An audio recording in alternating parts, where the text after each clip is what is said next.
Hi, I'm David France. I'm the director of the documentary Welcome to Chechnya. I am really pleased to be invited by KDocs Film Festival to give a talk about the film. I've got a long history with the festival. I first visited the Richmond campus in person back in 2014 when travel was still safe and fun. Back then I spoke about How to Survive a Plague, my first film, about early AIDS activism and the role of citizen scientists in helping to bring effective medications to market. That was a story about saving lives. To this day, tens of millions of people are alive thanks to the efforts chronicled in that film. Welcome to Chechnya is also a film about saving lives and also about urgent and courageous activism. I'm deeply moved that the film has been programmed in the festival this year and that I get a chance to show it to you all. For me, Chechnya was a whole new experience in filmmaking. Both of my previous films are about ancient history. The Death and Life of Marsha P. Johnson, which came out in 2017, tells the story of the founding of the modern LGBTQ movement through the prism of Marsha Johnson, a seminal figure in New York in the 1960s.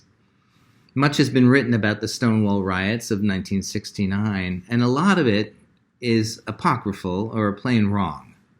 Marsha has often been credited with having thrown the first brick, or the first stone, or the first shot glass, or high-heeled shoe even, that touched off the melee that fateful June night. That turns out to be pure and wonderful mythology. As she explained in a rare interview shortly before her death, by the time she arrived in the village that night, the bar was already on fire and the crowd was in full battle. But consensus is firm about what happened next. She pushed to the front line and she fought like a general, rescuing the injured and answering the police violence with courage. She returned the next night, and the one after that. Stonewall was no quick uprising, and she became one of the most recognized and fierce embodiments of what has come to be called the gay power movement. But that wasn't the extent of her contributions. With her friend Sylvia Rivera, a fellow drag queen, to use the vernacular of the day, Marsha joined the small handful of activists who seized the energies from the riots to form the foundation of the modern movement. They met week after week, planning for the Gay Pride Parade for that following June. And sometime in that year, as the Gay Liberation Front expanded and focused on various constituent issues, she and Marsha formed what's believed to be the first transgender rights organization, although the word transgender wouldn't be coined for another few decades. They called their group STAR, which stood for Street Transvestite Action Revolutionaries. The historical impact of this group was to set in motion the intellectual and philosophical revolution that transformed the way that we think about and talk about gender and gender identity. Marsha's activism continued throughout the years. She committed herself personally to helping homeless queer youth. She launched the very first shelter for transgender kids in need of housing, food, and work opportunities. She called it Star House, and it became the model and inspiration for transgender housing programs across the world, including the newly completed Ross Aoki House in Vancouver's downtown East Side. Toward the end of her life, she even took to the streets to demand action against the AIDS crisis. Welcome to Chechnya is about another anti-queer crisis, this one in the southern Republic of Chechnya, and about another group of radical queer activists. Unlike my other two films, this crisis is ongoing today. News accounts in early 2017 revealed the unthinkable there. The Republic's government, the actual government itself, enacted a formal campaign to round up and torture and kill all suspected LGBTQ Chechens. A blood cleansing, they called it. Literally, this is the first time since Hitler that a government has officially called for the liquidation of the queer minority.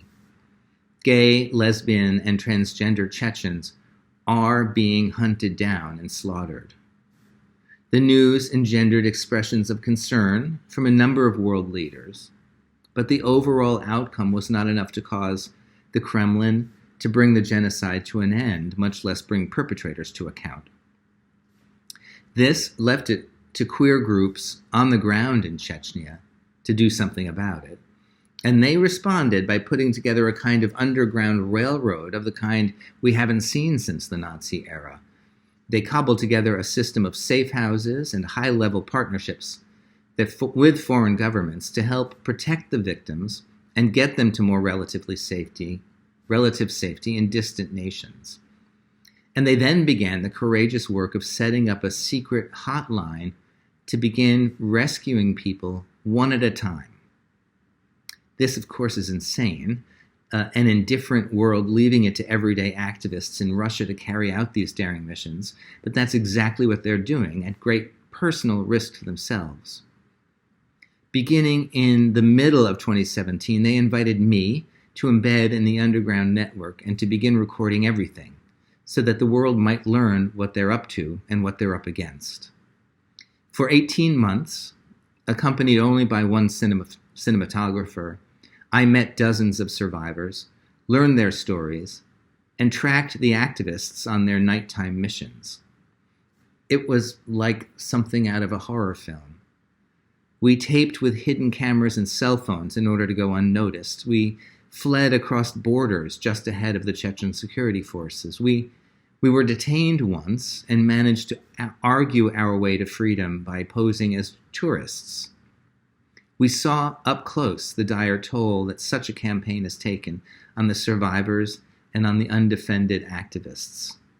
This is really a story of slaughter in the making, one that the world was, and largely still is, totally blind to.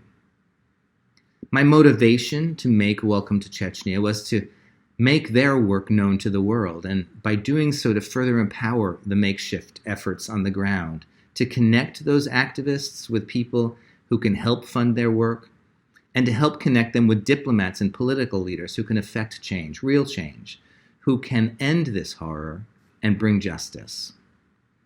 Technically, this presented many problems, as you can see in the film. The taping had to be carried out in total guerrilla style. We couldn't be seen carrying cameras. We couldn't reveal the secret locations or the secret missions. We couldn't do anything to further endanger people already in mortal danger. So we filmed in the most underground way possible. Subterfuge and deception were our strategies.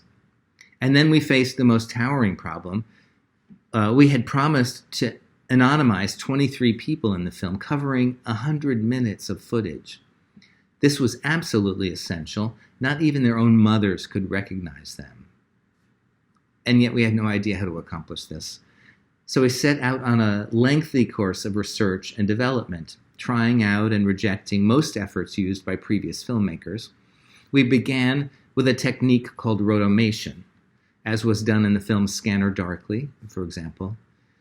This involved isolating the image of our hidden character in the frame and then pushing them through a series of filters to render them as cartoons. It looked terrific, but it did almost nothing to actually make them unrecognizable. We then tried Snapchat technology and other filters. Mostly, this failed to cover the underlying identity effectively, and when it succeeded, it undermined the very humanity of the individuals whose stories we wanted to lift up. We then moved into a brand new corner of the visual effects world, experimenting with something called style transfer, in which, say, a piece of art, a Picasso, for instance, was used by an algorithm to break down and rebuild facial features around the themes of the painting. The result, as you can imagine, was quite distinguishing, but also extremely disturbing. It threw us directly into the uncanny valley and pitched us entirely outside of the film. But the more that we pushed this approach, the more things we began to throw into it. Not just artworks, but ultimately the faces of other people. And to our surprise, we stumbled on the ability of this approach to do a kind of digital face transplant, maxing the pixels of one person's face over the person in the film, pixel by pixel, frame by frame. The end result was startling. It did nothing to change the actions which I had seen and which we had recorded. Every expression and micro-expression was retained. What it did was to thoroughly change the skin, making those expressions and micro-expressions. Finally, we had an approach that would allow the world to safely see Welcome to Chechnya. We released the film last summer, and this winter we're able to release it inside of Russia even, where it's now available in every household in the country, free of charge, via our partner BBC News Russian service. Once you have seen the film, please also visit our website, welcometochechnya.com, where you can learn more about the ongoing humanitarian crisis in Russia and how you can help them, how you can help the activists, and how you can help the survivors.